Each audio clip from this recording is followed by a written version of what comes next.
అందరికీ శనార్థులు ఉండాలే మళ్ళీ మీ దీవెనార్థులు. ఇక ఇవాళ ముచ్చట సంగతి అంటారా, సినిమాల లెక్కనే ఫోను ట్యాపింగు. ఇవాళ ప్రెస్ మీట్ పెట్టి ప్రతిపక్షాలకు సీఎం సారు వార్నింగు. రైతుల కోసం బండి సంజయ్ సారు దీక్ష, కడియం సారుకే మొత్తం మీద కాంగ్రెస్ పార్టీ రక్షణ అంట. ఇగో ఇట్లా చాలా ముచ్చట్లు పట్టుకొచ్చిన మరి మీకోసం. ఇక సూతముండా మన రచ్చరచ్చ వార్తలు.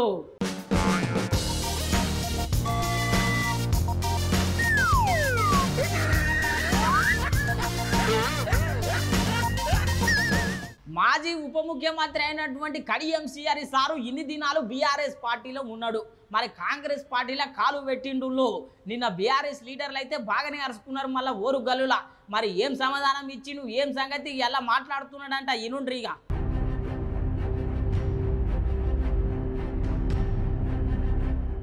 కాంగ్రెస్ పార్టీ కండువా కప్పుకున్నాక మనసులున్న మాట బయట పెట్టిండు కడియం శ్రీహరి సారు. మరి ఏమంటున్నాడో ఇనుండ్రి.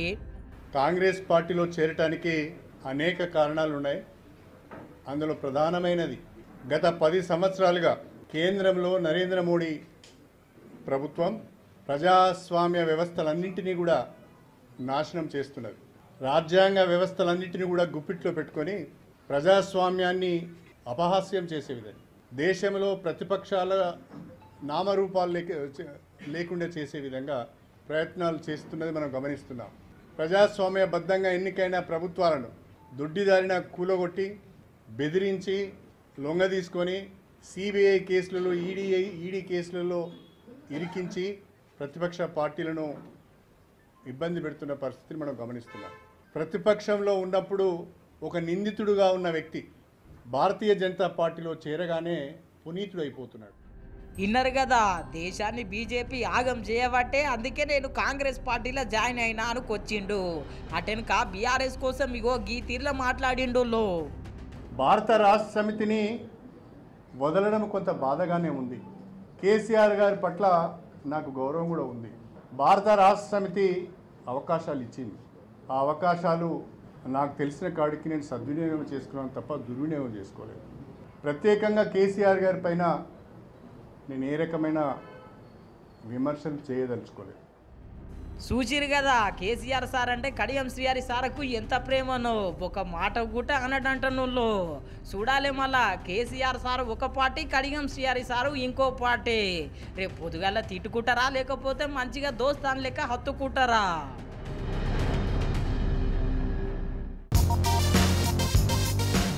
ప్రజలకు సేవ చేయాల్సిన ఆఫీసర్లే మొత్తం మీద లీడర్లకు కొమ్ము కాస్తా ఉన్నారు. ఇక ఆ కొమ్ము కాసే ప్రయత్నంలో కొంతమంది ఫోన్ల ట్యాపింగ్ అయిన వీళ్ళు ఆ నడమ పెద్ద లీడర్లే కంప్లైంట్ ఇచ్చిరు. మళ్ళా ఇక అన్నీ మొత్తం కుల్లా బయట పడ్డాయి ఫోన్ ట్యాపింగ్ విషయంలో. ఇక మరి ఎన్ని పైసలు పడ్డాయి, ఏం సంగతి, దాని వెనకాల ఎంత పెద్ద లీడర్ ఉన్నారు, ఏం కథ అని చెప్పి మొత్తం మీ దగ్గరికి పట్టుకొచ్చిన మరి కుల్లా షిటా. ఇక చూడుండ్రి. సార్, వ్యక్తిగతంగా నన్ను నా కుటుంబాన్ని హ్యూమిలేట్ చేస్తున్నారు, మా ఫోన్లు విన్నారు అంటే అప్పుడున్న డీజీపీ అడిగిండు, నీ దగ్గర ఏమైనా ఆధారాలు ఉంటాయి అని అడిగిండు. అప్పటి నుంచి నేను 100 సార్లు మొత్తుకున్నా, మా ఫోన్లు వింటురు. భారత రాజ్యాంగం నాకు కల్పించినటువంటి ప్రైవేట్ జీవితమే లేకుండా చేస్తున్నారు వీళ్ళు అని 100 సార్లు చెప్పిన. ఎవరు నమ్మలేదు, ఎవరు ఇన్వెస్టిగేషన్ చేయలేదు. వీళ్ళ ఫోన్ ట్యాప్ అయిందంట, వాళ్ళ ఫోన్ ట్యాప్ అయిందట. నిన్న చూసిన దగ్గర నేను 10 లక్షల ఫోన్లు ట్యాప్ చేసిండు కేసీఆర్. చేస్తే గీస్తే ఒకడో ఇద్దరు లుచ్చగారుల ఫోన్లు ట్యాప్ చేసి ఉండొచ్చు, నాకెమెరిక కానీ చేసి ఉండొచ్చు దొంగలై లంగలి. ఎందుకంటే పోలీసుల పనేది. కానీ దానికి ఏదో పెద్ద అంతర్జాతీయ కుంభకోణం ఏందో జరిగిపోయింది, ఏమో అయిపోయింది. ఎందుకు ఇవన్నీ డ్రామాలు? ఆయన మాట్లాడుతుండే కేటీఆర్ కొద్దిమంది విన్నామని. ఏం పనే మంది సంసారాలలో ఏలు పెట్టి చూసే పని నీకు? ఎవరన్నా సిగ్గునోడు అట్లా మాట్లాడతాడా? ఇంటే విన్నాం కొంతమంది ఫోన్లు, ఇంటే ఏమవుతుందట? ఎవరన్నా ఇట్లా భర్త నుంచి ఎవడన్నా మాట్లాడతాడా? ఇంకేమవుతుంది? అదే అవుతుంది. చెర్లపల్లె చిప్పకూడి తినాల్సి వస్తుంది. కేటీఆర్ కూడా భర్త గించిన అచ్చో సాంబోతులాగా మాట్లాడుతుంది.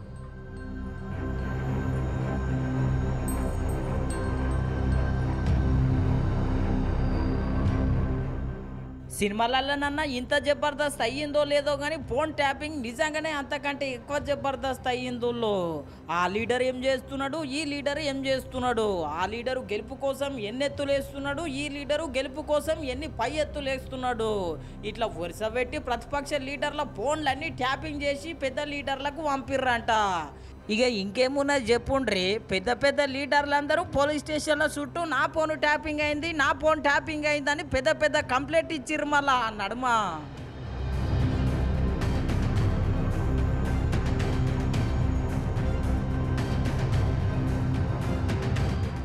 ఇదే ఫోన్ ట్యాపింగ్ ముచ్చట మీద మాజీ ఎమ్మెల్యే రఘునందన్ రావు సారు మాట్లాడుతున్నాడు.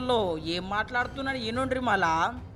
రఘునందన్ రావు నవంబర్ 2020 ఉప ఎన్నిక జరిగిన తర్వాత డిసెంబర్ లో వచ్చి అప్పుడున్నటువంటి డీజీపీ గారిని కలిసి, సార్ వ్యక్తిగతంగా నన్ను నా కుటుంబాన్ని హ్యూమిలేట్ చేస్తున్నారు, మా ఫోన్లు విన్నారు అంటే అప్పుడున్న డీజీపీ అడిగిండు, నీ దగ్గర ఏమైనా ఆధారాలు ఉంటే అని అడిగిండు. నేను చెప్పిన ఆధారాలు ఉంటే నేను పోలీసు అయితే గానీ నువ్వెందుకు సార్ పోలీసు అని చెప్పిన. అప్పటి నుంచి నేను 100 సార్లు మొత్తుకున్నా, మా ఫోన్లు వింటురు, మా ఫోన్లు వింటురు, మా ఫోన్లు వింటురు, భారత రాజ్యాంగం నాకు కల్పించినటువంటి ప్రైవేట్ జీవితమే లేకుండా చేస్తున్నారు వీళ్ళు అని 100 సార్లు చెప్పిన. ఎవరు నమ్మలేదు, ఎవరు ఇన్వెస్టిగేషన్ చేయలేదు. రఘునందన్ రావుకి హరీష్ రావు అంటే పడదు కాబట్టి తప్పుడు ప్రచారం చేస్తున్నారని చాలా మంది అనుకున్నారు. అగ్గో ఇన్నర్ గదుల్లో ఆనాడే రఘునందన్ రావు సారు మస్తు మొత్తుకున్నాడంట ఫోన్లు ట్యాపింగ్ అవుతున్నాయని. అటెనక 3 ఏళ్లకు ముచ్చటంతా బయటపడ్డది అని చెప్పి ఓ గీ తీర్లా చెప్పిండు. మళ్ళా 3 సంవత్సరాల క్రితం ఈ రాష్ట్రంలో ఏం జరుగుతుందని లొల్లి పెట్టుకొని మొత్తుకొని చెప్తే నిన్న ఆఖరికి వాళ్ళు అరెస్ట్ చేసినటువంటి రిటైర్డ్ డీసీపీ రాధాకిషన్ రావు గారి నోట్లోంచి ఆనిముత్యాలు రాలినాయి. ఏమని, దుబ్బాక ఉప ఎన్నిక సందర్భంగా రఘునందన్ రావు బంధువుల ఫోన్లు విన్నాం, రఘునందన్ రావు బంధువుల దగ్గర ₹1 కోటి సీజ్ చేసినాం. ఎంత దుర్మార్గం అంటే సీజ్ చేసింది బేగంపేటలో, ఎలక్షన్ కోడ్ లేదు, అది సంబంధించింది కంపెనీకి సంబంధించినటువంటి ప్రైవేట్ వ్యవహారం. దుర్మార్గం ఏంటంటే దాంట్లో నన్ను ముద్దాయిగా చేర్చిండ్రు. ఇంకా దారుణం చెప్తా మీకు, ప్రస్తుతం కాంగ్రెస్ ప్రభుత్వంలో ఒక గౌరవప్రద స్థానంలో ఉండి శాసనసభ్యులుగా ఉన్నటువంటి గౌరవనీయులు చెన్నూరు శాసనసభ్యులు వివేక్ వెంకటస్వామి గారిని కూడా దాంట్లో ముద్దాయిగా చేర్చారు. అగ్గో ఇంటిరి గదుల్లో పోలీస్ ఆఫీసర్లు అంటే ప్రజలకు సేవ చేసేది పోయి పెద్ద పెద్ద లీడర్లకు సేవ చేసిరన్నమాట. అటెనక 2016 కంటే ముందుగా ఎందుకు విచారణ చేస్తలేరు, అప్పుడు కూడా ఫోన్లు ట్యాపింగ్లు అయినాయిగా అని చెప్పి ఓ గీ తీర్లా ప్రశ్నించిండు రఘునందన్ రావు సారు. నేను అడుగుతున్న ముఖ్యమంత్రి గారు మిమ్మల్ని, జూన్ 2, 2014 చంద్రశేఖర్ రావు గారు ముఖ్యమంత్రి అయిన నాటి నుంచి టెలిఫోన్ ట్యాపింగ్ మీద మాట్లాడదాం. వద్దు అంటావు అన్న, ఇంకొకటి వెనుకపోదామంటాం, నేను రెడీ. అప్పుడు నేను జై తెలంగాణ అన్నప్పుడు ఏ పోలీస్ ఆఫీసర్ నా ఫోన్లు విన్నాడో నాకు తెలుసు. తెలంగాణ ఉద్యమకారులని ఏ పోలీస్ ఆఫీసర్ ఎట్లా బాధ పెట్టిండో నా దగ్గర ఎవిడెన్స్ ఉంది. కానీ నేనేమంటున్నా, గత ప్రభుత్వాలు వదిలేయండి, తెలంగాణ వచ్చినాక ఏం జరిగింది తెలంగాణ సమాజం తెలుసుకోవాలనుకుంటుంది. ఎందుకు మీరు 2016 ఎందుకు సెలెక్టివ్ గా ఇన్వెస్టిగేషన్ చేస్తున్నారు? Why can't you move back to June 2, 2014 onwards? Chandrashekar Rao ఆ కుర్చీలో కూర్చున్న నాటి నుంచి ఇన్వెస్టిగేషన్ ఎందుకు చేయరు? అగ్గో ఇంటిరి గదుల్లో తెలంగాణ వచ్చిన సంది ఇప్పటిదాకా మొత్తం ఎంక్వైరీ చేయాలి అనబట్టే. అటెనక కేసీఆర్ సార్ కూడా ఉన్నాడు, ఇలా మొత్తం మీద ఏవన్గా చేర్చాలి అని చెప్పి ఓ గీ తీర్లా ప్రశ్నించిండు. రేవంత్ రెడ్డి గారు, నేను 30 సంవత్సరాల నుంచి ప్రాక్టీస్ చేసే వకీలు అడుగుతున్నా, వాళ్ళు చెప్పిందే రాస్తున్నారు ఆ కన్ఫెషన్ లో, మీకు ఎంత అవసరమో అంతే రాసుకుంటారు అనుకుంటే డౌట్ వస్తుంది నాకు. వాళ్ళు చెప్పింది రాస్తే చంద్రశేఖర్ రావు మొదటి ముద్దాయి, రెండో ముద్దాయి హరీష్ రావు, మూడో ముద్దాయి వెంకట్రామరెడ్డి, నాలుగో ముద్దాయి కేటీఆర్ కావాలి, ఐదో ముద్దాయి నవీన్ కుమార్ అనే ఎమ్మెల్సీ కావాలి, ఆరో ముద్దాయి సందీప్ రావు అనే డీసీపీ కావాలి. ఇంకా చాలా మంది పేర్లు ఉన్నాయి నా దగ్గర, లిస్టు చాంతాడంతుంది. అగ్గో ఇన్నర్ గదుల్లో కేసీఆర్ సార్ కుటుంబంలో ఉన్నటువంటి పెద్ద పెద్ద పేర్లు చెప్పే. అటెనక ఇవాళ కేటీఆర్ సారు ఇదే ముచ్చట మీద స్పందించిండు. ట్విట్టర్ పిట్టలు ఇగో గిట్లా రాసుకొచ్చిండు.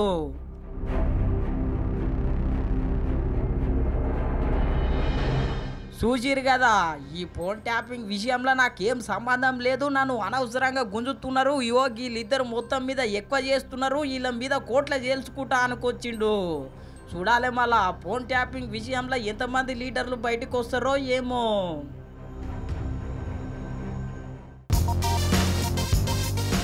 కేటీఆర్ సార్ మళ్ళొకసారి మల్కాజ్గిరిలో మీటింగ్ పెట్టిండులో మాజీ మంత్రి మల్లారెడ్డి సార్ కూడా పాల్గొన్నాడు. ఇక ఎట్లుంటుంది చెప్పుండి, మాజీ మంత్రి మల్లారెడ్డి సార్ పాల్గొంటే ఇక ధూమ్ తడాక్ ఉండదు. మళ్ళా ఎట్లున్నది ఏం సంగతి, ప్రతిపక్ష నేతలను ఎట్లా అరుచుకున్నారో ఒకసారి చూసొద్దాం పండి. ఈ అల్ల మళ్ళొకసారి మేడ్చల్ మల్కాజ్గిరి పార్లమెంటు సమావేశం నడిచిందులో. ఈ మీటింగ్లో మేడ్చల్ మల్కాజ్గిరి గులాబీ లీడర్లు అయితే పెద్ద గుంపు లెక్కనే పాల్గొన్నారు. మళ్ళా మాజీ మంత్రులు కేటీఆర్ సారు మల్లారెడ్డి సారు ఇద్దరు పాల్గొన్నారు ఈ మీటింగ్లో. మరి మల్లారెడ్డి సారు ఏమంటున్నాడో ఇనుండ్రి. జై తెలంగాణ, జై కేసీఆర్, జై కేటీఆర్, జై మల్కాజ్గిరి, జై మేడ్చల్, జై మల్లన్న, జై మల్లన్న. థ్యాంక్ యూ అన్నా, థ్యాంక్ యూ అన్నా, థ్యాంక్ యూ అన్నా. అగ్గో చూస్తురు కదుల్లో, సారుకు సారే నమస్తే పెట్టుకోబట్టే అటెనక కేటీఆర్ఏ సీఎం అన్నాడుల్లో. పెద్దలు గౌరవనీయులు మన ముఖ్య అతిథికి వచ్చిన మన యంగ్ డైనమిక్ లీడర్, మన పార్టీ కాబోయే సీఎం, కాబోయే ఫ్యూచర్ కేటీఆర్ సార్ వారు. ఇన్నరు కదా నువ్వులో, ఈ ముచ్చటకు కేటీఆర్ సారు ఎంత మురిసిండో ఏమో గాని అటెనక మా పార్టీలకెళ్ళి బెదిరించి వేరే పార్టీలకు గుంజుకుంటున్నారు అనుకొచ్చిండులో మాజీ మంత్రి మల్లారెడ్డి సారు. బీజేపీ వాళ్ళు, కాంగ్రెస్ వాళ్ళు జాతీయ పార్టీలో ఉన్నారు. వాళ్ళకు ఒక క్యాడర్ లేదు, ఒక లీడర్ లేదు, ఒక నాయకులు లేరు. ఎంత బెదిరిస్తుందంటే మనోళ్ళను. మొన్న ఒక ఎంపీపీ ఇంటికి పోయారు, 4 నాయకులు పోయారు. నేను ఘోరంగా ఓడగొట్టే 4 నాయకులు పోయి ఆయన తన 8 గంటలకు కూర్చురు, పొద్దుగల 1 గంట దాకా బ్రేక్ఫాస్ట్ ఆన్నే చేసారు, లంచ్ ఆన్నే చేసారు. మన చీర్యాల పోతే భోజనం చేసి ఏం చెప్తారు కుడతా, నువ్వు మా పార్టీలకు వస్తావా లేకపోతే నీ ఫంక్షన్ హాల్ కూడా కొడతావు. ఇట్లా భయపెట్టి భయాందోళనకు గురి చేసి వాళ్ళు కాంగ్రెస్ వాళ్ళు మనోళ్ళని తీసుకుంటున్నారు. కానీ వాళ్ళు కూడా పోతున్నారు, కానీ ఓటు మాత్రం టీఆర్ఎస్కే వేస్తారు. వాళ్ళ మనిషి పోతున్నాడు కానీ వాళ్ళ ఆత్మ పోతలేదు. వాళ్ళంతా కూడా మల్లన్న దిక్కు, లక్ష్మణ దిక్కు, కేటీఆర్ సార్ దిక్కే ఉంటున్నారు. అగోనట ఇన్నర్ గదుల్లో సారుకు చెప్పే వేరే పార్టీలకు పోయిర్రంట. వాళ్ళ మనసంతా బీఆర్ఎస్ పార్టీలోనే ఉన్నదంట. నువ్వు అటెనక కేటీఆర్ సార్ మాట్లాడిండు. మళ్ళా ఏం మాట్లాడిండో ఈనుండ్రి. మల్లారెడ్డి గారు మాట్లాడిన తర్వాత మాట్లాడాలంటే ఇబ్బంది, ఎందుకంటే మల్లన్న మాట్లాడిన తర్వాత, ఎందుకంటే మీ మేడ్చల్ అంటేనే మాస్, అలా మల్లన్న మరీ మాస్. ఇక మల్లన్నకు తోడైంది కేతక్క. ఇక కేతక్క కూడా ఇంకో దిక్కు, ఆమె కూడా మైక్ పట్టుకుంటే ఇటువంటి పరిస్థితి వచ్చింది. ఆమె మాట్లాడుతుంటే కూడా ఇనబుద్ధి అవుతున్నది. కాబట్టి వీళ్ళిద్దరు మాట్లాడినాక మాట్లాడాలంటే ఎట్లుంటుంది అంటే, యాటకూర తిన్నాక తోటకూర తిన్నట్టు ఉంటుంది, తప్ప ఇంకోటి ఏం లేదు. ఇంటిరి గదుల్లో మాజీ మంత్రి మల్లారెడ్డి సారు మాట్లాడినాక మటన్ కూర తిన్నాక తోటకూర తిన్నట్టే ఉంటుందంట. అటెనక కాంగ్రెస్ పార్టీతోని పోటీ కాదంట. నువ్వు మేడ్చల్ మల్కాజ్గిరిలా బీజేపీ పార్టీతోనే పోటీనంట. ఇలా మల్కాజ్గిరి పార్లమెంట్ లో మన పోటీ కాంగ్రెస్ తో లేదు. ఇప్పుడే వారే అన్నారు, మీకు కూడా తెలుసు, కాంగ్రెస్ అభ్యర్థి ఇవాళ కేవలం ఒక డమ్మీ అభ్యర్థిని, మన ప్రాంతంతో సంబంధం లేని అభ్యర్థిని, కాంగ్రెస్ పార్టీకి మొన్ననే వచ్చి చేరిన అభ్యర్థిని, ఒక డమ్మీ అభ్యర్థిని తీసుకొని వచ్చి ఇవాళ మల్కాజ్గిరిలో చేవెళ్లలో రిజెక్ట్ చేస్తే ఇక్కడ తీసుకొచ్చి బలవంతంగా మల్కాజ్గిరి మీద రుద్దే ప్రయత్నం చేస్తా ఉన్నారు. ఇక్కడ మన పోటీ భారతీయ జనతా పార్టీతోనే ఉంటది. మీకు తెలుసు, నాకు తెలుసు, పోటీ మనది. ఇక్కడ నిల్చున్న భారతీయ జనతా పార్టీ అభ్యర్థితోనే ఉంటది. ఇన్నరు కదా, బీజేపీ పార్టీతోనే పోటీ అంట, బీజేపీ పార్టీతోనే కొట్లాటనంట. మరి బీజేపీ కోసం ఏం మాట్లాడుతున్నారో ఈనుండి సారు. నిజమైన హిందువు, నిజమైన ధార్మికుడు ధర్మాన్ని ఆచరిస్తాడు. నిజమైన ధార్మికుడు, నిజమైన హిందువు దేవుణ్ణి అడ్డం పెట్టుకుని రాజకీయం చేయడు. కానీ ఇలా బీజేపీ వాళ్ళని గట్టిగా తిడదామంటే చిన్న బాధ ఉన్నది. ఏంది, ఇప్పుడు సాయంత్రం పూట మనకు ఎండాకాలము ఇళ్ళల్లో ఆ పురుగులు వస్తుంటాయి 6:30-7 కొట్టగానే పురుగులు చాలా అవుతాయి. వానకాలం చాలా అయితే ఎండాకాలం కూడా వస్తాయి ఆ దోమలు ఆ పురుగులు. ఆ పురుగులను తినేందుకు బల్లి వస్తుంది. ఇక బల్లి రాగానే దాన్ని కొట్టేందుకు మన వాళ్ళు అటు ఇటు తిరుగుతుంటారు. ఆయనతో ఆ బల్లి పోయి దేవుని పటం మీద కూర్చున్నది అనుకో, మనం ఏమనం, ఎందుకు దేవుడు ముడదామంటే భయం. బీజేపీ వాళ్ళ కథ కూడా కట్లే ఉంది. ఏమన్నా అంటే జై శ్రీరామ్, ఏం చేసినవరా అంటే జై శ్రీరామ్, గట్టిగా అందామంటే అగో దేవుని తిట్టినట్టు అవుతుందేమో అని భయం, మళ్ళీ సెంటిమెంటు. ఇన్నరగతుల్లో బీజేపీ మీద ఖతర్నాక్ కథ చెప్పిండు కేటీఆర్ సారు. చూడాలి మళ్ళా బీజేపీ పార్టీని ఓడిస్తారా లేకపోతే బీజేపీ పార్టీ గెలుస్తుందా.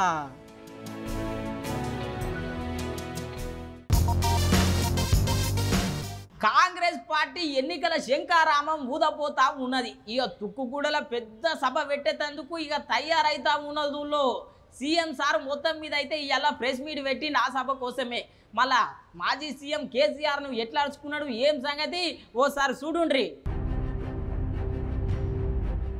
రాష్ట్రంలో ఎన్నికల సమరశంఖం పూరించనిక కాంగ్రెస్ పార్టీ తయారయ్యిందుల్లో ఇవాళ స్వయాన సీఎం సారే సభ ఏర్పాట్లు చూసిండు. మళ్ళా తుక్కుగూడల ఈ వేదిక మీద నుంచి తెలంగాణ ప్రజలకే కాదు జాతీయ స్థాయిలో భారతదేశ కాంగ్రెస్ పార్టీ ఎన్నికల మేనిఫెస్టో తెలంగాణ గడ్డ మీద విడుదల కాబోతుంది.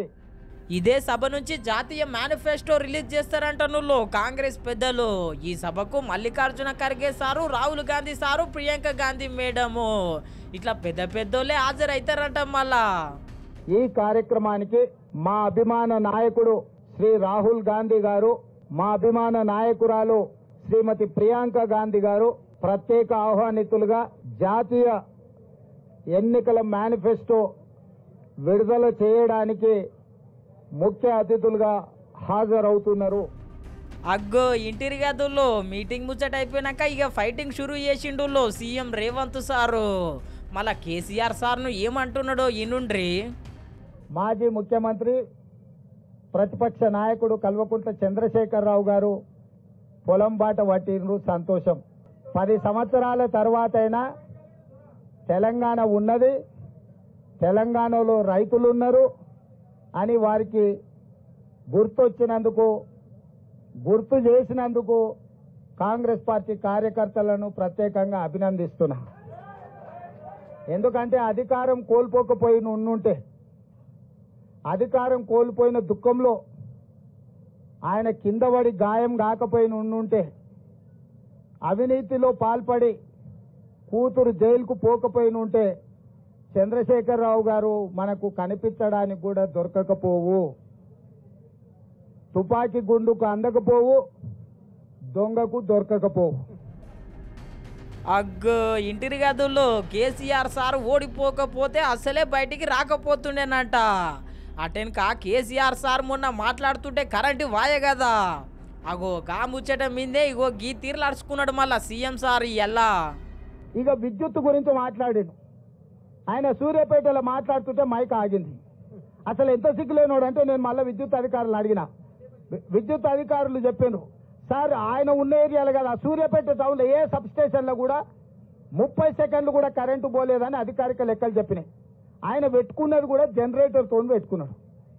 ఆయన పెట్టిన మైకు, ఆడ పెట్టిన సమావేశాన్ని కరెంటు కనెక్షన్ లేదు, జనరేటర్ కనెక్షన్ ఉంది. నీ జనరేటర్లో ఎవడు పుల్ల పెట్టిండో, నీ పార్టీలో ఎవడు కట్టె పెట్టిండో, ఆ 3 అడుగుల జగదీశ్వర్ రెడ్డి పడనోళ్ళు ఆ జిల్లాలో బొచ్చడి మంది ఉన్నారు. ఎవడా కనెక్షన్ వీకిండో, ఎవడు కనెక్షన్ పెట్టిండో ఎవడికి తెలుసా? నీ దాంట్లో ఉన్న బొక్కలు నువ్వు చక్కగా చూసుకోక ఇక చూసినావు కరెంటు కాంగ్రెస్ వాళ్ళు తీసిరని. ఇన్నర్ గదుల్లో కరెంటు ముచ్చట అయిపోయినాక కరువు ముచ్చట తీసిండు. మరి ఏమంటున్నాడో ఈనుండ్రి. కాంగ్రెస్ వచ్చింది, కరువు వచ్చింది అంటున్నాడు. 80,000 పుస్తకాలు చదివిన చంద్రశేఖరరావు వానాకాలం ఎప్పుడు వస్తుంది, చలికాలం ఎప్పుడు వస్తుందో నీకు తెలియకుండా పోయిందా? కాంగ్రెస్ ఎప్పుడు అధికారంలోకి వచ్చింది? డిసెంబర్ 7 తారీఖు నాడు వచ్చింది. చలికాలంలో వానలు పడతాయా? సార్ ఒకవేళ వేసుకున్నప్పుడు వాన పడ్డట్టు అనిపిస్తే నాకు తెలియదు. మరి తమరి పాపాలకే కదా వరుణదేవుడు భయపడిపోయి వానలు గురవక కరువు వచ్చింది. నీ పాపాలు కడుక్కోవడానికి ప్రజల దగ్గరికి వెళ్ళినావు. నీ పార్టీ ఖాతాలో 1,500 కోట్ల రూపాయలు దోపిడీ సొమ్ముంది. దోసుకున్న వాళ్ళు ఎలక్షన్ బాండ్లు ఇచ్చారు, 1,500 కోట్ల రూపాయలు నీ ఖాతాలనే ఉన్నాయి. ఆ పాపం సొమ్ము ఒక 100 కోట్లు ప్రజలకు వంచిపెట్టినుంటే ఆ నష్టపోయిన రైతులకు అంతో ఇంతో 100 కోట్ల ఆర్థిక సాయం నీ పార్టీ ఖాతా నుంచి ఇచ్చినుంటే నిజంగానే ఈ రైతుల పట్ల నీకు సానుభూతి ఉంది, నిజంగానే రైతులు పంట నష్టపోయారు, దీన్ని ఏమన్నా సరిదిద్దాలని నీ ఆలోచన ఉన్నదని ప్రజలు అనుకునేటోళ్ళు. ఎండిపోయింది ప్రజల పంట, దాని మీద కూడా రేపు పార్లమెంట్ ఎన్నికలలో లబ్ధి పొందాలని ఇట్లాంటి నక్కచిత్తుల వేషాలు ప్రజలకు తెలియవా? ఎన్నికలు లేకపోతే నువ్వు బయటకు వస్తుంటివా చంద్రశేఖరరావు? అమ్మో ఇన్నర్ గదుల్లో బీఆర్ఎస్ పార్టీకి గనియానం పైసలు ఉన్నాయంట, అట్లకెళ్ళి ₹1 ఇస్తే కాదా అని చెప్పి సీఎం సారు అనబట్టే. చూడాలి మళ్ళా సీఎం సారు బాగానే చెప్తున్నాడు, రేపు పొద్దుగల కాంగ్రెస్ పార్టీకి కూడా బాగానే పైసలు వస్తాయి ఊళ్ళో, ఎందుకంటే అధికారంలో ఉన్నది కాబట్టి. మళ్ళా కాంగ్రెస్ పార్టీ కూడా రైతులకు సాయం చేస్తుందో లేదో చూడాలి. అటెనక కేటీఆర్ సార్ ఇగో గీ తీర్లు అరుచుకున్నాడు సీఎం రేవంత్ రెడ్డి సారు. ఇప్పుడు కేటీఆర్ అన్ని పోరంబోకు మాటలు, ఊర్లలో ఆవరగాళ్ళు ఉంటారు కదా, చెట్ల కింద కూర్చొని పొంకనాలు కొడుతుంటారు. అంతకు మించి ఏమన్నా ఉందా? కళ్ళు కాంపౌండ్ల కాడ ఇట్లనే మాట్లాడుతుంటారు. ఏ మందుకళ్ళు తాగినాక మా కొడంగల్ నారాయణపేట ఏరియాలో కొంచెం మందుకళ్ళు ఎక్కువ, మందుకళ్ళు తాగినాక పోరలు గిట్లనే కేటీఆర్ చూస్తుంటే నాకు సేమ్ మందుకళ్ళు తాగిన లాగానే కనిపిస్తాడు. కాంగ్రెస్కు 40 వస్తాయంటే మోడీకి 400 వస్తాయని ఒప్పుకున్నట్టే కదా. వీడు ఎవరిని సపోర్ట్ చేస్తున్నట్టు? ఎవరికి సపోర్ట్ చేస్తుండే వీడు? రాజు నువ్వు చెప్పు. మాకు 40 వస్తాయి, మోడీకి 400 వస్తాయని చెప్తుండే కదా. మరి నేనేం చెప్తున్నావు? మోడీ వీడు ఒకటే రాని ఆయన, వీని ఓటేస్తే మోడీకి వేసినట్టే అని. పోనీ ఈ మొనగానికి రాష్ట్రంలో 1, 2 ఇస్తే ఎవరికి మద్దతు ఇస్తాడు? మేమైతే లోపలికి రానియం. వాళ్ళకు పడకపోతే ఎవరికి ఇస్తాడు? ఆయనకు ఓటేస్తే దండగానే కదా. అంటే వాళ్ళ మాటల వెనకాల ఉన్న మర్మం మీరు ఆలోచన చేయరు. వాళ్ళు ఏంటి కాంగ్రెస్కు 40 రావాలని కోరుకుంటారు, ఎందుకంటే వాళ్ళ బాసు మోడీ గెలవాలని. వాళ్ళు మోడీతోనే అంటగాకి వాళ్ళు బెయిల్ల కోసము కేసుల నుంచి రక్షణ కోసం ఢిల్లీకి పోయి కాళ్ళు పట్టుకొని వాళ్ళు కప్పం కడుతున్నారు మోడీకి. మా గురించి ఏంది మాట్లాడేది? ఇన్నర్ గదుల్లో ఇట్లా మాజీ సీఎం కొడుకును గట్టిగానే అరుచుకున్నాడు. మళ్ళా చూడాలి సారు చెప్పిన మాటలకు ఎట్లా సమాధానం ఇస్తారో ఏమో రేపు పొద్దుగాల బీఆర్ఎస్ లీడర్లు.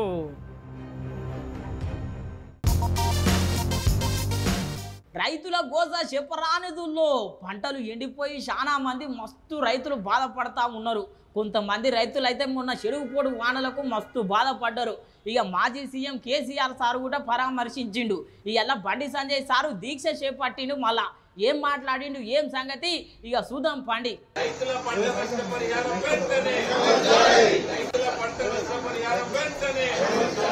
బండి సంజయ్ సారు రైతుల కోసం బాగానే తమ్లాడుతున్నాడు, ప్రభుత్వం మీద బాగానే కొట్లాడుతున్నాడు. ఇవాళ కరీంనగర్లో పార్టీ ఆఫీస్లు ఇగో గీ తీర్ల రైతుల కోసం దీక్ష చేసిండు. మళ్ళా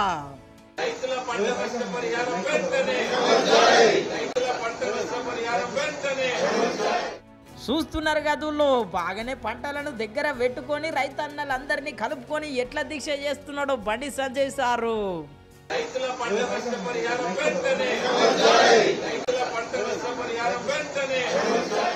ఇట్లా బాగానే సేపు దీక్ష చేసినాక రైతులను ఆదుకోవాలని చెప్పి డిమాండ్ చేసిండు బండి సంజయ్ సారు.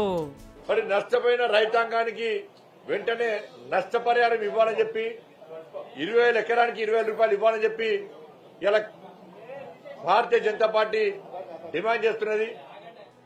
అగ్గో ఇన్నర్ గదుల్లో రైతన్నలను ఆగం చేయొద్దు, రైతన్నలకు సాయం చేయాలి, గతంలో ఏవైతే హామీలు ఇచ్చిరో అవన్నీ మొత్తం నెరవేర్చాలి అని చెప్పి డిమాండ్ చేయబట్టే.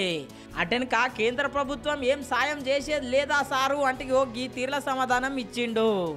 కేంద్ర ప్రభుత్వం రాష్ట్ర ప్రభుత్వం యొక్క ప్రమేయం లేకుండా, రాష్ట్ర ప్రభుత్వం యొక్క ప్రతిపాదన లేకుండా కేంద్రము ఇవ్వరాదు. ఇక్కడ కేంద్రం ఇవ్వాలంటే ఫస్ట్ రాష్ట్రము, ఇవాళ తెలంగాణ రాష్ట్ర ప్రభుత్వం ఉంది కదా, గతంలో బీఆర్ఎస్ పార్టీ ఇదే చెప్పుకునేది 5-10 సంవత్సరాలు కేంద్రం ఇస్తుందా అన్ని ఇచ్చాక మీరే పక్కన రాదు అంటున్నారు. అన్ని కేంద్రమే ఇచ్చాక మన దుకాణం తెలిసి కొత్త కేంద్రం తింటూ స్టార్ట్ చేసి గతంలో బీఆర్ఎస్ పార్టీ తీరుతూనే నాకు గరికా నాకు ఘాటికాయ పరిస్థితి. ఇలా వీళ్ళకి అదే స్టార్ట్ చేసేది. ఇలా అన్నిటికీ కేంద్రం అనక ఇంకా మొదలే కాలే, ఇంకా వాళ్ళది ఇంకా మొదలే కాలే. ఇప్పుడే కేంద్రం అనక మరి మీరు ఏమి అన్నట్టుగా అంటే చేతులు ఎత్తేసరిగా మొత్తం చేత కాదని చేతులు ఎత్తేసరిగా. ఈ నష్టపోయిన రైతులకే నష్టపరిహారం ఇచ్చే స్థితిలో మీరు లేనప్పుడు ఇలా ఆరోగ్యాన్ని ఎట్లా అమలు చేస్తారు? ఇలా అగ్గో ఇంటిరి గదుల్లో అభినకాడికి మేము బాగానే చేస్తున్నాము, అన్ని మేము చేస్తే రాష్ట్ర ప్రభుత్వం ఎందుకు అని చెప్పి అనబట్టే అటెనక బీఆర్ఎస్ పార్టీ కోసం ఒక కొత్త ముచ్చట మాట్లాడిండు. మస్తు పరిశాన్ అవుతారు మళ్ళీ ఇంటే ఏం మాట్లాడిండో ఇనుండ్రి. బీఆర్ఎస్ పార్టీకి అంటే తెలుసు కదా, 2 BHK అంటారు. 2 BHK అంటే రూమ్ లో ఏడవైనావు కానీ ఇప్పుడు 2 BHK మిగిలింది. 2B అంటే బాబ్ బేట, H అంటే హరీష్ రావు, K అంటే కవిత. వాళ్ళ పరిస్థితి వీలవుతుంది.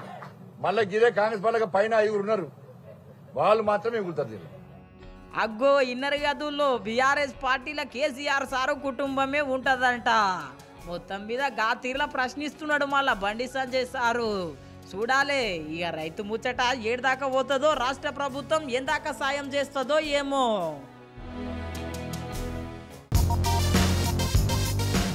పవన్ కళ్యాణ్ సారు జోసి అలాగున్నదుల్లో పిఠాపురంలో కాలు పెట్టంగానే ప్రజలైతే ఘన స్వాగతం పలుకుతా ఉన్నారు.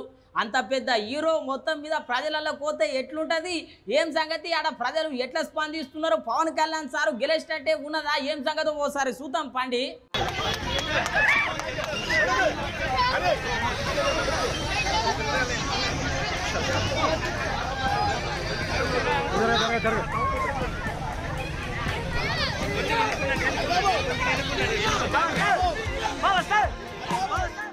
జనసేన అధినేత పవన్ కళ్యాణ్ సారు ప్రచారం జోరుగా నడుస్తున్నదుల్లో ఇగో ఇట్లా పవన్ కళ్యాణ్ సారు దర్గా పోయి దండం పెడుతున్నాడు, చర్చికి పోయి ప్రార్థన చేస్తున్నాడు.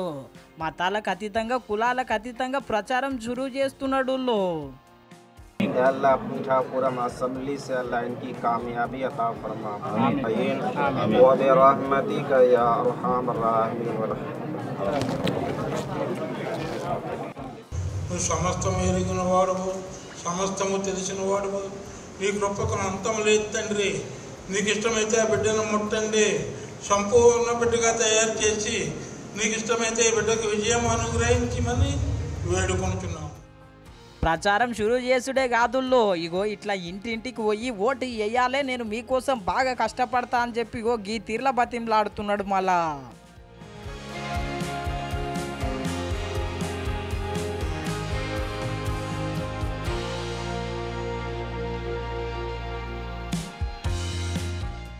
చూసిరు గదుల్లో ప్రజలంటే సారుకు ఎంత పానము. అటెనక ప్రచారం చేస్తున్నప్పుడు ఇగో గిట్లా అమ్మలక్కలతో ముచ్చట పెట్టి ఏమేం సమస్యలు ఉన్నాయి, ఏమేం సంగతి అని చెప్పి ఇగో గీ తీరులో అడిగి తెలుసుకున్నాడు.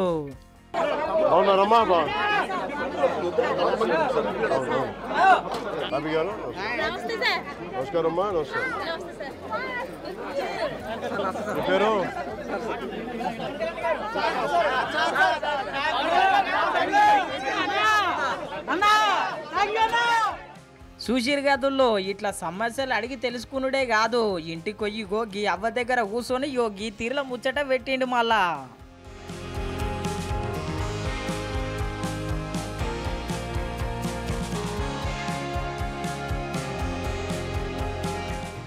చూసిరు కదా నువ్వు, అంత పెద్ద హీరో అయినా కానీ ఎంత మంచిగా సమస్యలు తెలుసుకుంటున్నాడు. అంత పెద్ద మనసు ఉన్నాడు మళ్ళా మన పవన్ కళ్యాణ్ సారు. ఈసారి పిఠాపురం నుంచి ఎమ్మెల్యేగా గెలుచుడు ఖాయమంట. నువ్వు పిఠాపురంలో ఉన్నోళ్ళే చాలా మంది అంటున్నారు మళ్ళా.